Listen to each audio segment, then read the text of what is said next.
आप सभी को सादर जय सिया राम। कैसे हैं आप लोग? आशा करते हैं आप लोग अच्छे होंगे, स्वस्थ होंगे, मस्त होंगे। मैं आचार्य विवेक पांडे, मेरे YouTube चैनल में आप सभी का बहुत बहुत स्वागत है, सभी का अभिनंदन है। आज हम बात करेंगे इस वीडियो में पितृपक्ष से संबंधित कुछ महत्वपूर्ण बिंदुओं पर। जैसे कई लोगों का प्रश्न रहता है कि क्या गया में पिंडदान करने के बाद में हमको अपने घरों में अपने पितरों के निमित्त श्राद्ध, जलदान, ब्राह्मण भोजन, पिंडदान का त्याग कर देना चाहिए, या हमको अपने घरों में जो है यह सब करना चाहिए या नहीं करना चाहिए। तो आप ये सबसे बड़ा महत्वपूर्ण जो है समाज में ये भ्रांतियां लोगों ने फैला दी हैं कि जो है गया में जा कर के पिंडदान कर देने के बाद फिर आपको जो है अपने घरों में पिंडदान करने की, श्राद्ध करने की कोई आवश्यकता नहीं है। ये बिल्कुल भी गलत है, ये सरासर गलत है। अपने घरों में पिंडदान एक बार नहीं, गया में कई बार जो है पिंडदान करने के बाद भी आपको अपने घर में श्राद्ध, पिंडदान, ब्राह्मण भोजन और 15 दिनों तक जलदान का जो क्रम है इसको नहीं छोड़ना चाहिए। कोई कुछ भी कहे, किसी की भी बात जो है नहीं माननी इस विषय पर। काशी के, अयोध्या जी के उद्भट जो विद्वान हैं उन लोगों का सबका जो है यही कथन है कि जो है वहाँ पिंडदान श्राद्ध गया करने के बाद भी अपने घरों में हमको पिंडदान श्राद्ध बिल्कुल त्याज्य नहीं करना है। यह हमारे पितरों के लिए जो है ये हमारा कर्तव्य है। उन्होंने हमको अपने रक्त से जो है सींचा है, इसलिए हमको हमारे पितरों के लिए यह कर्म अति आवश्यक है, बिल्कुल करना ही चाहिए। दूसरा प्रश्न है कि क्या महिलाओं को श्राद्ध करना चाहिए या नहीं करना चाहिए।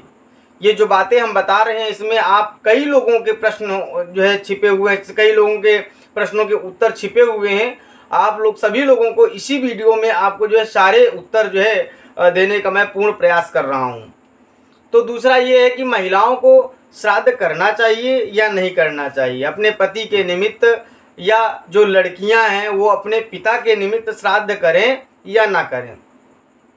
तो मैं बताना चाहूँगा कि जिनके भी पति नहीं हैं वो लोग, अब उनके जो बच्चे हैं वो सपोर्ट नहीं कर रहे हैं, वो अपने पिताजी के लिए श्राद्ध वगैरह नहीं कर रहे हैं, तो आपका ये कर्तव्य है कि आप जो है उनकी पार्वण श्राद्ध अवश्य करें, पिंडदान भी करें, श्राद्ध भी करें और ब्राह्मण भोजन भी करावें। ब्राह्मण भोजन कराने में सक्षम नहीं है तो कन्याओं को ही जिमा दें, लेकिन कुछ न कुछ करना चाहिए। ऐसा भी नहीं है कि 11 ब्राह्मण हों या 21 ब्राह्मण हों, नहीं, जो भी आपकी श्रद्धा हो, 1 ब्राह्मण हो, 2 ब्राह्मण हो, 3 ब्राह्मण हो, आप जो है अपने घर में उनको जो है भोजन कराइए और श्राद्ध किसी अच्छे आचार्य को बुला करके श्राद्ध और पिंडदान कराइए। यही क्रम लड़कियों को भी आता है कि वो अपने पिता के, उनके भाई नहीं हैं, कोई बात नहीं है, वो स्वयं जो है अपने पिता के निमित्त श्राद्ध, पिंडदान, जलदान कर सकती हैं। और तीसरा प्रश्न आता है कि क्या हमको सभी अपने पितरों का श्राद्ध है वो अलग अलग करना चाहिए। जैसे अपने चाचा हो गए उनका अलग किया जाए, अपने बाबा हो गए उनका अलग किया जाए, अपने पिताजी हो गए उनका अलग किया जाए। बिल्कुल भी ऐसा नहीं है। देखिए, आपके जो पिताजी थे वो अपने पिताजी की श्राद्ध किया करते थे। श्राद्ध हम 3 पीढ़ियों का करते हैं, पिता, बाबा और पर बाबा। इसी तरह ननिहाल पक्ष में नाना, परनाना और वृद्ध परनाना, उधर की 3 पीढ़ियाँ और इधर की 3 पीढ़ियाँ। इसी तरह जब आपके पिताजी नहीं रहे तब आपका नंबर आता है, आपको भी अपने पिताजी का, अपने बाबा जी का और अपने पर बाबा जी का जो है श्राद्ध करना है। तो यह जो आपके बाबा जी हैं, पर बाबा जी हैं, इनका श्राद्ध आप जब पिता की जिस दिन श्राद्ध करेंगे उसी दिन इन लोगों का भी जो है श्राद्ध साथ ही में हो जाएगा।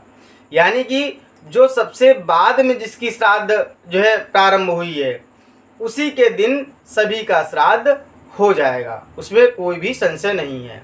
आप लोग इसी जो है क्रम में वो करिए, जो है अपने पूर्वजों के निमित्त, अपने पिता के निमित्त, अपने माता जी के निमित्त इस पितरपक्ष के महालय में आप लोग जल दान करें, तर्पण करें और श्राद्ध करें, पिंड दान करें और किसी भ्रम में ना पड़ें। जो कोई कहता है उसको कहने दीजिए, लेकिन आपका जो फर्ज है अपने फर्ज को आप जो है पूरा करिए, यह आपका कर्तव्य है। इसमें जो है कोई दिक्कत नहीं है, कोई समस्या नहीं है, कोई संशय नहीं है।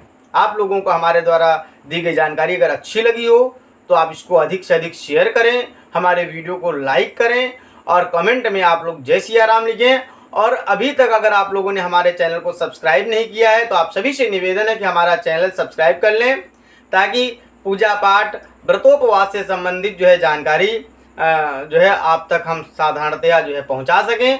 इसलिए आप सभी को पुनः सादर जय सिया राम।